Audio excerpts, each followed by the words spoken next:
It was a cold, overcast morning in March of 2002 when John Darwin set off from the shore of Seaton Carew, a small coastal town in the northeast of England.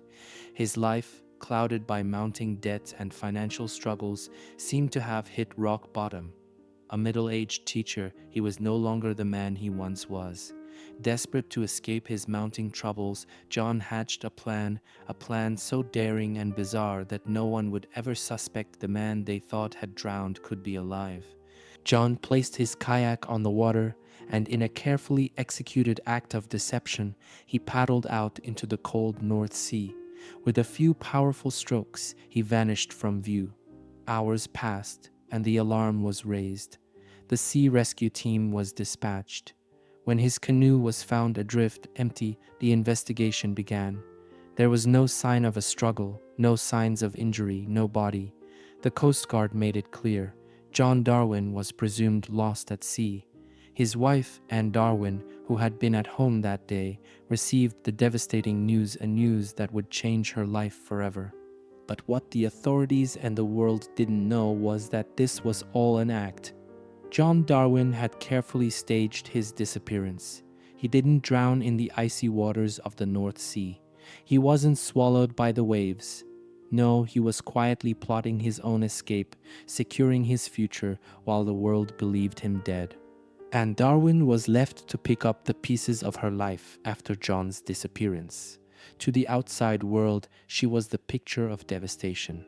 The press found her an easy target. There she was, standing at the doorstep of her home, a broken woman, wiping away tears with her life turned upside down. The media rallied around her, presenting her as the tragic widow whose husband had perished in the unforgiving sea. In her interviews, Anne spoke of her disbelief, her heartache, and her grief. "I can't understand what happened," she told one reporter, her voice trembling. "I've been told he's gone, but I keep hoping, wishing that maybe one day he'll come back." She described how John had gone missing while kayaking in the morning, how she had rushed to the beach when the police told her, and how she had helplessly watched the sea take her husband from her. The tearful widow was a masterful performance. She even appeared on national television, her face a portrait of sorrow as she described the haunting feeling of her husband's empty chair at the dinner table. "I can't believe he's gone. The house feels empty," she said, as tears welled up in her eyes. She spoke of the funeral arrangements, her family's plans for moving forward, and how they would honor John's memory. As the months went by, Anne carried on with this charade, holding onto the life insurance policies, continuing with the facade of widowhood. It seemed like a lifetime of heartbreak. The world, the neighbors, the friends, everyone bought into her grief. But there was one person who knew the truth, who stood beside Anne in silence, while the money began to flow into their bank accounts. What no one knew at the time was that Anne Darwin was living a lie. The woman standing before the cameras, mourning the loss of her husband, was a woman who had orchestrated the entire disappearance. Days turned into weeks. Weeks turned into months, and still there was no sign of John Darwin. His empty kayak had been found drifting off the coast, but the sea had seemingly swallowed him whole. There was no body, no evidence of foul play, just an eerie absence that left authorities with no choice but to assume the worst. The search for John was exhaustive. Helicopters combed the coastline, lifeboats scoured the waters, and rescue teams meticulously examined the shorelines, hoping to find a clue. But there was nothing. The sea, cold and relentless, had refused to give up its supposed victim. It wasn't long before the case took on an air of finality. The coroner's report was grim but expected. John Darwin, presumed dead at sea. His family and friends grieved, struggling to accept a reality without him. His two sons, who were living their own lives outside of Seaton Carew, were devastated. The loss of their father seemed unimaginable. As grief settled in, so did legal proceedings. With no body, Anne Darwin was forced to wait the legally required amount of time before she could claim John's life insurance and pension. When that time came, she did what any widow would do. She filed the necessary paperwork. The system moved quickly. After all, she was a grieving woman with no reason to lie. Then, just like that, it was done. John Darwin was dead on paper, at least. Anne collected insurance payouts, a pension, and began making financial moves that would later come back to haunt her. But while the world mourned John, he was very much alive, and he was closer than anyone could have imagined. While the world believed John Darwin was lost at sea, he was hiding in plain sight just a few steps away from his wife. The truth was stranger than fiction. Behind a wardrobe in their home on Seaton Carewy's quiet street was a hidden passageway leading to a small, cramped room where John Darwin had been living since the day of his supposed disappearance. It was a space barely big enough for a bed, but for John, it was a lifeline. He spent his days in complete silence, listening to the footsteps of unsuspecting visitors, reading old newspapers, and mapping out his future. At night, when the world was asleep, he would slip out. Dressed in dark clothing, he wandered through the house, sometimes even stepping outside into the garden for air. He was careful, methodical. He couldn't risk being seen. Anne, meanwhile, played the role of the grieving widow flawlessly. No one suspected a thing. Not the police, not the insurance companies, not even their sons. The deception was perfect, or so they thought.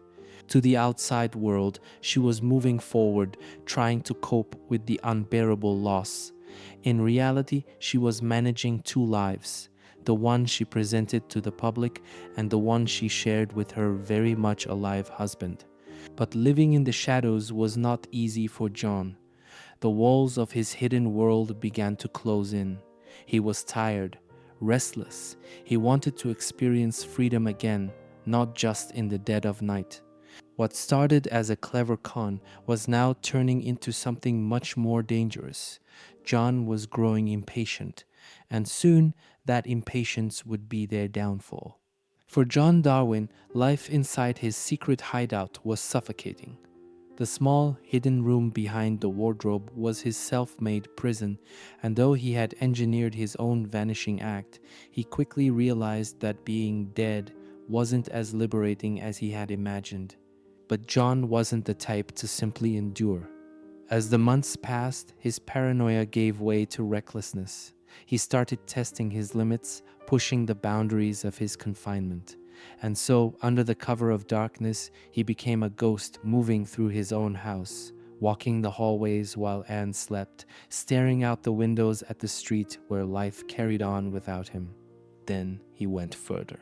John began slipping out the back door after midnight, stepping into the cold night air. At first, he would only stand in the garden, breathing in the freedom he had longed for. But soon, that wasn't enough. Dressed in dark clothing, with his hood pulled low, he started taking midnight walks. He kept to the shadows, avoiding streetlights, always on edge, scanning for signs of life. The town where he had been mourned was still his home, but he was no longer welcome in it, not as John Darwin anyway. He was careful. He avoided places where he might be recognized, but despite his paranoia, he couldn't resist the thrill. His walks grew longer, bolder. He would wander along the coastline, watching the waves crash against the shore, the very waters where the world believed he had died. One night, he even walked past his own son's houses. He never knocked, never made a sound, just stood there unseen, watching from a distance. But the more he moved, the riskier it became. He couldn't stay in hiding forever. And as the money started rolling in, he and Anne both knew one thing. If they wanted to start a new life, they needed a way out. While John roamed the streets at night, Anne was playing her part to perfection. To the world, she was a grieving widow, left to pick up the shattered pieces of her life. But behind closed doors, she was orchestrating their financial rebirth. It started with the life insurance policies. John had several, and after the legally required waiting period, Anne made her claims. It was straightforward, no body had ever been found, but the authorities had already declared him dead. There was no reason for suspicion. The payout was approved. Then came his pension. Anne wasted no time filing the necessary paperwork, ensuring that she received everything her late husband was entitled to. The money began pouring in. With each check deposited, their fraudulent empire grew stronger. The debts that had once suffocated them were now gone. Suddenly, Anne Darwin, a woman who had been drowning in financial ruin, was comfortable, even wealthy. She sold their house and downsized, pocketing even more money. And no one questioned a thing. Anne was convincing. She played her role flawlessly, keeping up the facade of a woman struggling to move on. She told their sons how hard things were, how she was just trying to survive, and all the while she was funneling their fraudulent fortune into overseas accounts, preparing for the next phase of their escape. But their greed was insatiable. The more they got away with, the more reckless they became. And as they made plans for a fresh start abroad, they had no idea that the lie they had built so carefully was about to come crashing down. At first, the lie held firm. Anne played the role of the grieving widow convincingly, and John remained a ghost, slipping through the cracks of his old life undetected. But even the best constructed illusions have weak points, and soon people started noticing that things didn't quite add up. It started subtly. A friend of the family mentioned that Anne didn't seem as devastated as one would expect after losing her husband so tragically. "She's handling this all a bit too well," someone murmured. But grief looks different for everyone, so no one pushed too hard. Then there were the finances. Some found it odd how quickly Anne was able to move on, selling properties and transferring money with an efficiency that didn't seem like the actions of a heartbroken widow. But again, it was easy to explain. She was simply doing what needed to be done. But the real cracks started forming within her own family. John and Anne's two sons, who had mourned their father's death and struggled with their loss, started to notice something off. Their mother had always been a reserved woman, but now she seemed to be keeping secrets. When they visited, she would be strangely evasive, avoiding too many details about her day-to-day life. One particular moment raised red flags. Anne had been seen making a strange phone call, whispering in hushed tones. When asked who she was speaking to, she hesitated, then changed the subject. What none of them knew was that the man they had spent years grieving was still alive, hiding just feet away from them. And despite John's midnight walks, despite the money pouring in, he was growing restless. The risk of being caught was increasing. He wanted freedom. He wanted out. And so the Darwins decided it was time to leave England behind. With the money from the insurance payouts safely tucked away in secret accounts, John and Anne Darwin were ready to take the next step. They had done the impossible, faked a death, deceived their own family, and scammed insurance companies out of hundreds of thousands of pounds. Now it was time to disappear for good. They needed a destination where they could live without fear of recognition, somewhere warm, cheap, and far from prying eyes. After some research, they found their answer: Panama. It was perfect, affordable living, lenient visa policies, and most importantly, no extradition treaty with the UK. If they got caught, Panama would offer them protection. John, however, still had a problem. Legally, he didn't exist. He was a dead man. Traveling under his real name was impossible. So they came up with another plan. First, John would assume a new identity. Using forged documents, he created an alias and secured a false passport. His new name? John Jones, a generic, unremarkable identity that wouldn't raise any alarms. And as his widow had no such restrictions. She was free to travel as herself, so she would handle most of the paperwork. In early 2006, Anne made her first visit to Panama to scout locations. She found a stunning property, an apartment in the capital city, and began laying the foundation for their fresh start. Over the next year, she moved more money into Panamanian banks, securing assets and setting up a new life under the radar. Then, in 2007, John finally made his move. He left England for good, boarding a plane under his false identity. The Darwins had done it. They had escaped. Or so they thought. Because the very thing that made Panama so appealing, the lack of extradition, would soon turn against them. And their biggest mistake? They left a trail that was about to lead straight back to them. For a while, Panama seemed like a dream come true.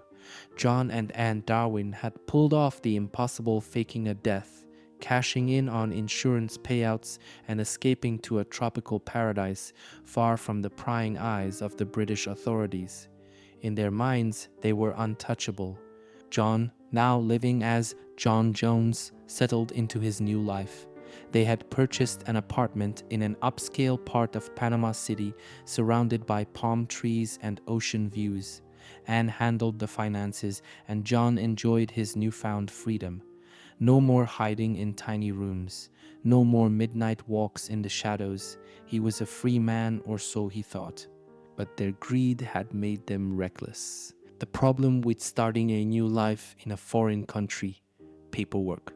The Darwins needed legal residency in Panama to remain there permanently. In 2007, they visited an estate agency to inquire about buying land. But this wasn't just any real estate office, this one had an online presence. And when the agency's website was updated, it featured a smiling photo of John and Anne Darwin standing proudly in their new home in Panama. The moment that picture went online, their fate was sealed. It didn't take long for someone back in England to see it. A sharp-eyed journalist stumbled upon the photo, instantly recognizing the supposedly dead man standing next to his widow. Within days, the image spread like wildfire across British newspapers. "The man who came back from the dead," screamed the headlines. The insurance companies launched an immediate fraud investigation. The police were called in, and John and Anne Darwin, who had spent 5 years thinking they had gotten away with it, realized that their fantasy was crumbling around them. They had only one option left: return to the UK and try to control the damage. But that decision would be their final mistake. Panic set in. The moment the photo surfaced, the Darwins knew their time was up. Anne was the first to break. She realized that Panama was no longer safe. Their money, their new lives, it was all about to disappear, and there was no escape route left. John, always believing himself to be the mastermind, made a desperate decision. If they were going to be caught, he wanted to control the narrative.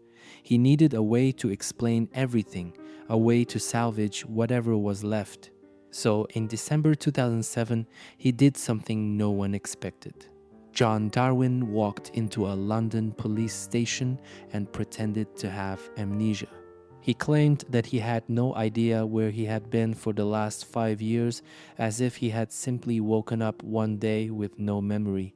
It was an audacious move, and for a fleeting moment, he thought he might be able to get away with it. But the authorities weren't buying it. The evidence was overwhelming: the life insurance fraud, the real estate deals, the Panama photograph. The entire house of cards had collapsed. And back in Panama was cornered. When police questioned her, she cracked under pressure. She confessed everything: the staged canoe accident, the years of hiding, the midnight walks, and the financial deception. She even turned against her husband, hoping it might lessen her own punishment. Within days, Anne was arrested and extradited to the UK. The Darwins' long-running con was officially over. They had spent years orchestrating the perfect scam, but in the end, it wasn't a detective or a forensic expert who caught them. It was a single careless photograph. And now, both John and Anne Darwin were facing the consequences of their greed. December 1st, 2007, London. A disheveled, middle-aged man walked through the doors of a central police station, his face pale, his expression distant. The officers at the front desk barely looked up until he spoke. I think, I think I'm missing, he muttered. I don't remember where I've been. It was an absurd moment, almost cinematic. The man standing before them was John Darwin, the man who had been declared dead 5 years earlier. The very same man whose photograph had just been plastered across British newspapers in Panama, smiling next to his very much alive wife. Yet here he was, standing before them, pretending as if he had no idea where he had been all this time. John spun his story carefully. He claimed to have suffered severe amnesia, wandering aimlessly for years without any memory of his past. He couldn't recall what had happened to him after his kayak trip in 2002. He didn't know where he had been. He didn't even remember his own wife. It was a desperate act, a last-ditch effort to salvage his failed scam.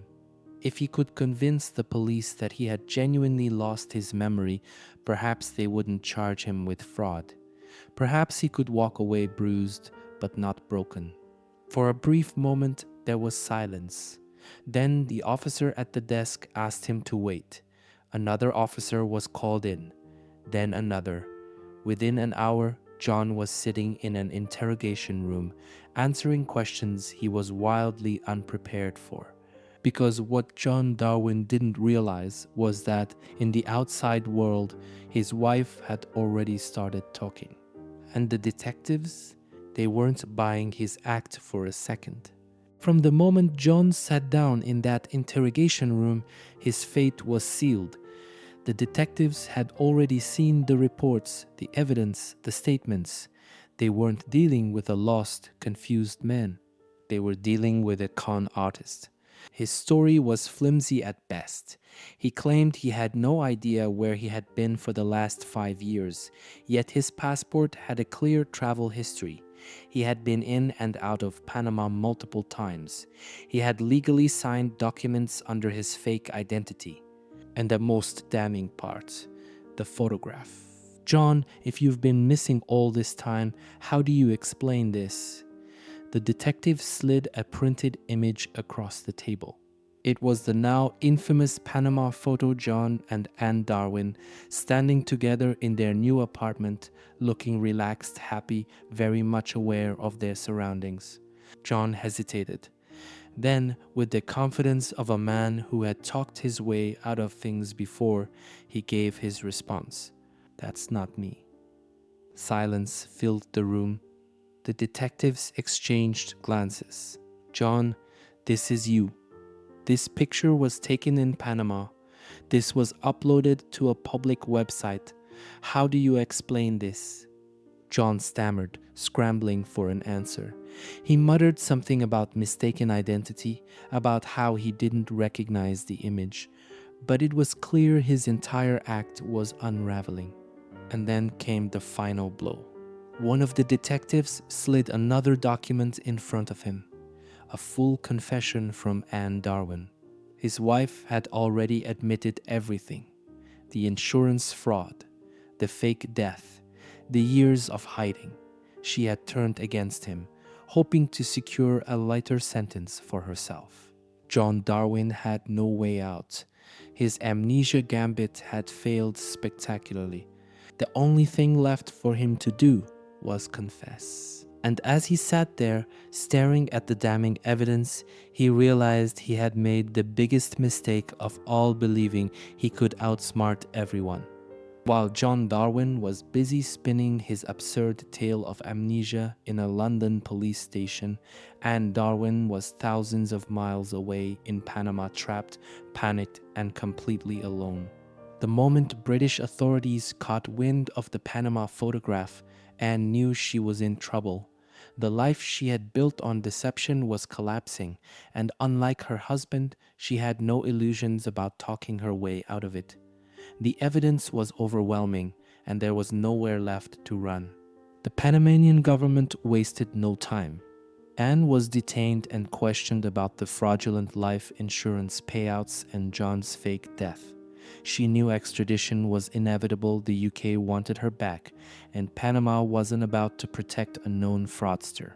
She tried at first to keep the lie alive, but the more questions investigators asked, the clearer it became her story didn't hold up. The final breaking point came when she was confronted with John's resurrection back in the UK. "And your husband just walked into a police station claiming he has amnesia. He says he doesn't remember a thing about the past 5 years. Do you believe that?" Anne hesitated. She had lived with John's reckless arrogance for years, but even she knew that this was a disaster. Then came the real blow. "And we already have the financial records, the insurance payouts, the bank transfers, the real estate purchase in Panama. We also have something else, a written confession from one of your associates confirming the fraud. You can either come clean now or we'll let the courts handle it." Anne broke. The weight of years of deception, the constant fear of getting caught, the guilt of lying to her own sons, it all came crashing down. She didn't just confess, she poured everything out. She detailed how John had staged his disappearance in 2002, hiding in their home, sneaking around at night like a ghost in his own life. She described how they had methodically planned the fraud, waiting for the insurance money to come through. She admitted to moving to Panama under a false identity, transferring stolen funds into offshore accounts, and attempting to erase their past. And Darwin had betrayed her husband. She didn't do it out of spite, she did it because there was no other choice. If she had any hope of receiving a lighter sentence, she needed to cooperate. And with that confession, the fraud that had lasted 5 years was completely exposed. The moment Anne Darwin's confession hit the UK, the media exploded. The public had already been captivated by the bizarre story of a man who faked his own death. But now, with Anne's full confession, the case took on an entirely new level of absurdity. Headlines screamed, "The Canoe Conman, How John Darwin Fooled the World." "Widow's Lies Exposed. Anne Darwin Turns on Husband." From tragic loss to international fraud, the Darwins' shocking scheme. But while the media feasted on the scandal, the legal system moved swiftly. John Darwin, having failed spectacularly in his Amnesia Act, was formally charged with fraud, deception, and obtaining property by false pretenses. His entire story was ripped apart in court. The prosecutors had everything: bank statements, travel documents, emails, and the infamous Panama photograph. And now, fully cooperating with authorities, was also charged. But unlike John, she played the role of the manipulated wife, pressured into the scheme by her domineering husband. Whether or not that was true was up for debate, but it was the best defense she had. Their own sons, devastated by the betrayal, disowned them both. They had grieved their father for years, only to find out he had been alive the entire time. They had comforted their mother, believing she was a heartbroken widow, only to discover she had been lying to them. There was no redemption, no way out. The Darwins' perfect crime had crumbled under the weight of its own greed. And as the court prepared for their sentencing, one final question lingered. Did John Darwin ever really believe he would get away with it? When the truth about John and Anne Darwin finally came out, the public couldn't get enough. This wasn't just another fraud case, it was a twisted real-life soap opera, filled with deception, greed, and a plotline so outrageous that it almost seemed fictional. The British tabloids had a field day. Back from the dead, the Canoe Common's unbelievable scam. Faked his own death, lied to his sons, the fraudster who thought he'd win. Widow's tears were all lies, how Anne Darwin fooled everyone. News outlets dug deep into their past, uncovering details about their financial struggles, their debts, and John's increasingly erratic behavior in the years leading up to his staged disappearance. Television shows aired dramatic reenactments of John paddling out to sea, only to return under the cover of darkness to his hidden room behind the wardrobe. The image of him wandering the streets at night, like a ghost haunting his own life, became the stuff of legend.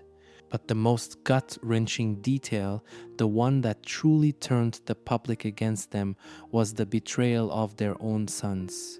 Mark and Anthony Darwin, who had spent 5 years grieving their father, spoke out in heartbroken interviews, expressing their shock, devastation, and utter disbelief at the betrayal. They had loved their father, they had supported their mother, only to realize that everything had been a lie. The public wasn't just entertained by the scandal, they were furious. The Darwins weren't seen as clever con artists. They were seen as selfish, heartless manipulators who had deceived not only the government, but also their own flesh and blood. And as the trial approached, one question echoed through every headline, every news broadcast, and every whispered conversation.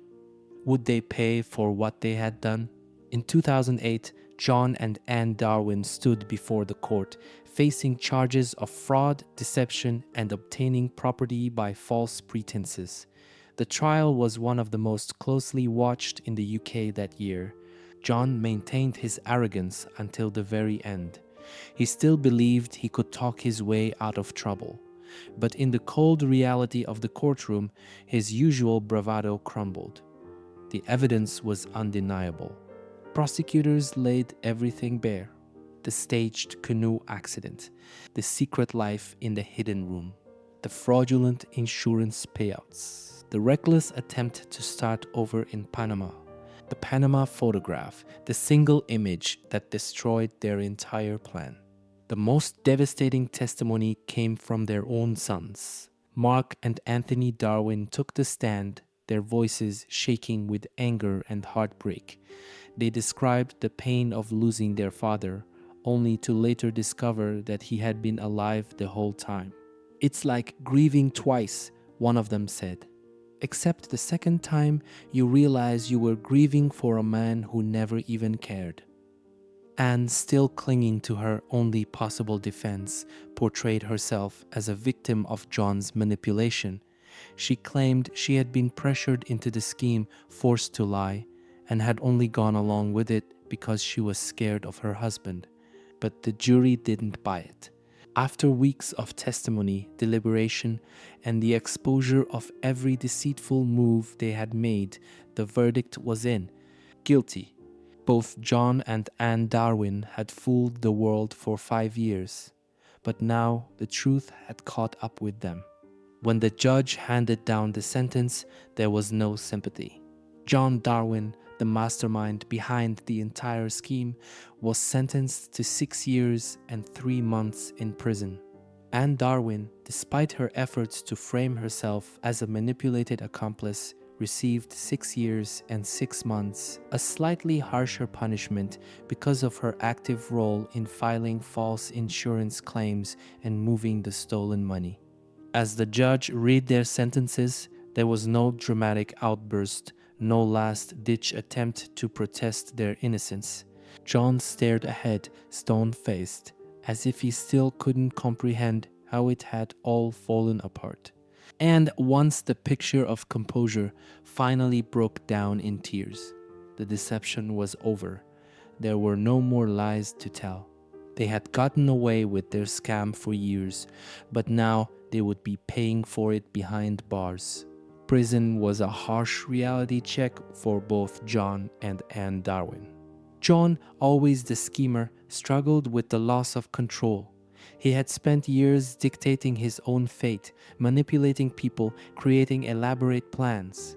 But in prison, there were no schemes to be made, no scams to run.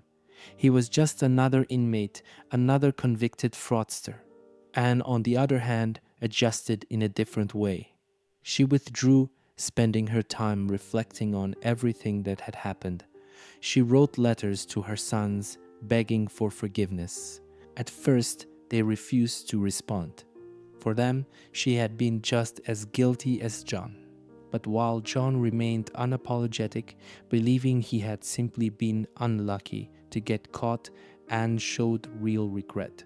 And that made all the difference. John and Anne Darwin both served half of their sentences before being released. By the time Anne left prison, she had completely severed ties with John. She had lost everything: her home, her reputation, her family. But she wanted to fix what she could. She reconciled with her sons, slowly rebuilding her relationship with them. It wasn't easy, but they eventually forgave her. She moved abroad, attempting to live a quiet, private life, far from the media circus that had once surrounded her. John, however, remained unrepentant. Once released, he moved to the Philippines, where he remarried a much younger woman and started a new life. If he had any regrets, he never expressed them. He never reconciled with his sons. His story had turned into a cautionary tale, a man so consumed by greed and arrogance that he destroyed his own family in the process. Anne at least had found some redemption. But John, he was still chasing a fantasy one that had already cost him everything. Looking back, the entire scheme seems laughable. John Darwin had faked his own death, hidden in his own house for years, walked the streets at night like a ghost, and then thought he could outsmart everyone with an amnesia act. He wasn't just a fraudster. He was delusional. His biggest mistake wasn't the scam itself. It was his overconfidence. He thought he was untouchable. He thought he was smarter than the police, the insurance companies, and even his own family. He thought he could stage a resurrection and talk his way out of it. But the truth, the moment that Panama photo hit the internet, he was doomed. And now, years later, he's nothing more than a cautionary tale, a man who thought he could cheat the system and ended up losing everything instead.